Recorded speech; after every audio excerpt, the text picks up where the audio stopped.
नमस्कार दोस्तों, मैं नवीन शुक्ल। कल दिल्ली में जो एक बेहद दुखद घटना घटी, एक जो बेहद दुखद आतंकी हमला हुआ, उस लाल किला के बाहर हुए ब्लास्ट की पूरी कहानी लेकर।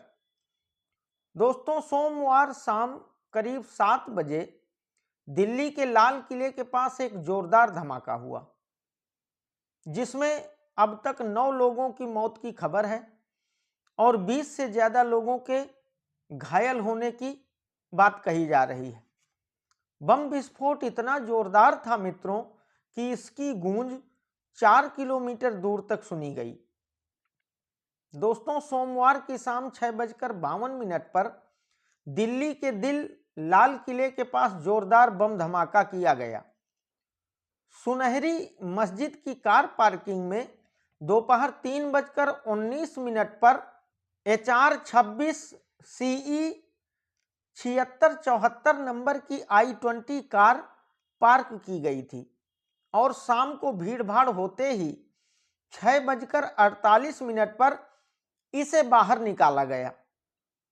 पार्किंग से निकलते हुए कार धीमी रफ्तार से रेड लाइट पर आकर रुकी और 6:52 पर इस कार में जोरदार धमाका हो गया।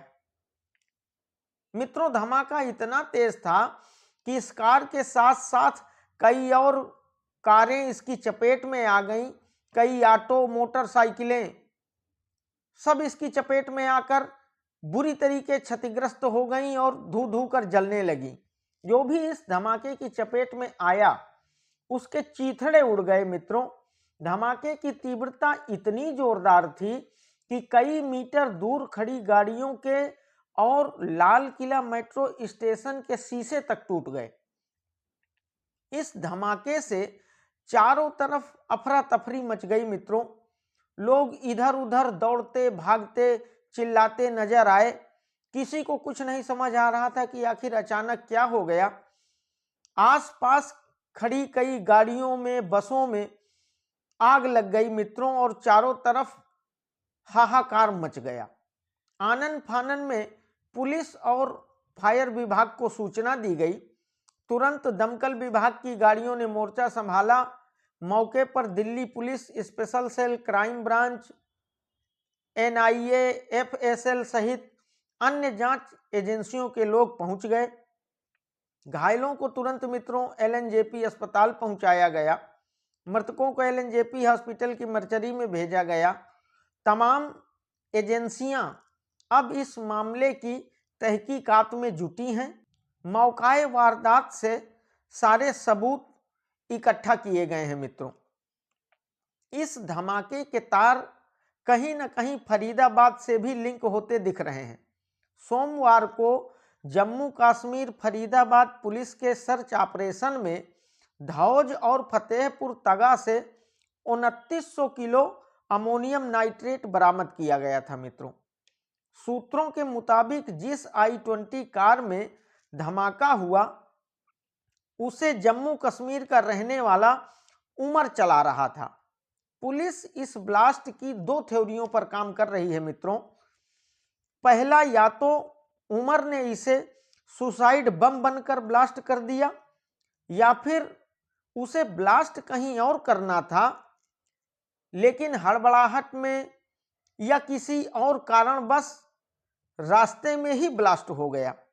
धमाके के बाद घटना स्थल से बहुत सारे मानव अंग मिले हैं मित्रों, जिनकी DNA जांच करवाने की तैयारी है, जिससे यह स्पष्ट हो सके कि धमाके में उमर की मौत हुई है या नहीं।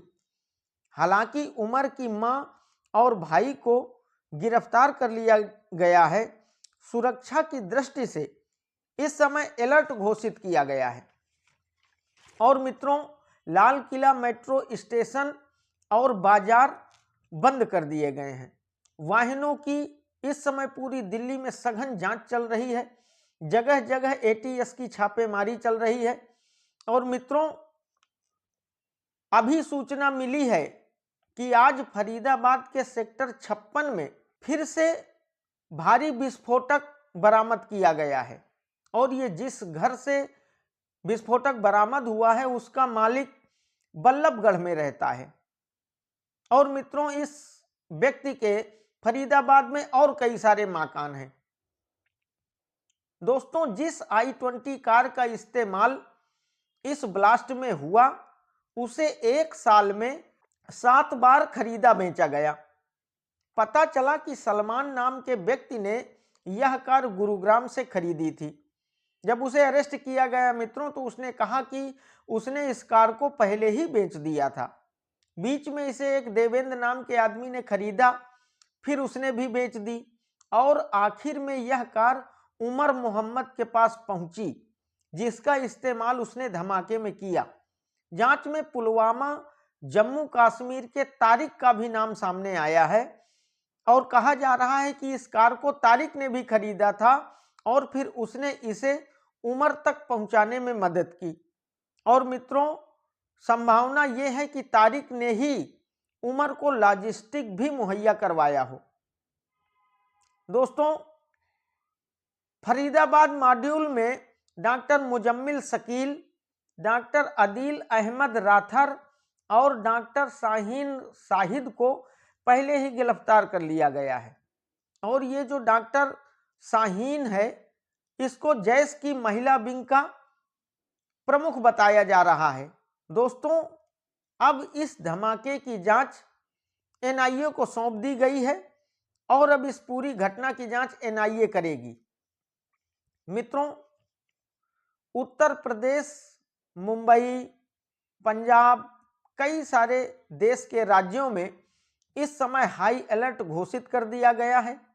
गृह मंत्री अमित शाह जी ने एलएनजेपी हॉस्पिटल पहुंचकर घायलों का हालचाल जाना और इस घटना पर दुख व्यक्त किया। गृह मंत्री अमित शाह जी ने कहा कि इस घटना की हर एंगल से जांच की जाएगी और दोषियों को बख्शा नहीं जाएगा।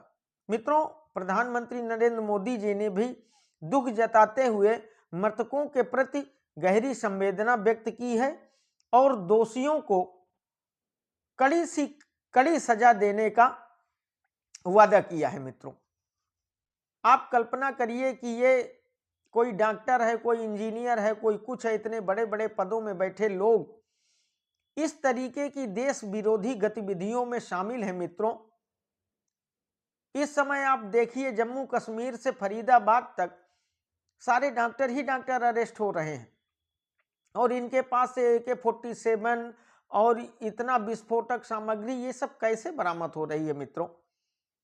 और जब तुम्हें मौत का ही सौदा करना था, आदमियों को मारने का ही काम करना था, तो फिर आखिर तुम लोगों ने ये डॉक्टरी क्यों की? कोई चीन से MBBS है, कोई MD मेडिसिन करके आ रहा है, कोई कुछ कर रहा है, कोई कुछ किए हुए। तो मित्रों, जब अंत में तुम्हारा डिसीजन यही था कि तुम्हें आतंकवादी ही बनना है, तुम्हें देश विरोधी गतिविधियों में ही शामिल होना है, तुम्हें इस देश के निर्दोष लोगों को ही मौत के घाट उतारना है, तो फिर ये चोला बदलने की क्या आवश्यकता थी? डॉक्टरों को तो हमारे देश में भगवान माना जाता है मित्रों, और उसी भगवान का चोला पहनकर तुम लोग इस तरीके के कुकृत्य कर रहे हो। मित्रों, ये दौर बेहद कठिन है। आतंकवादी गतिविधियां फिर पूरे देश में पूरी तरीके सक्रिय हैं। हालांकि हमारी जांच एजेंसियां पूरी तरीके मुस्तैद हैं और पूरे देश में ऐसे लोगों की छानबीन चल रही है और लगातार छापेमारी करके इन लोगों को अरेस्ट किया जा रहा है।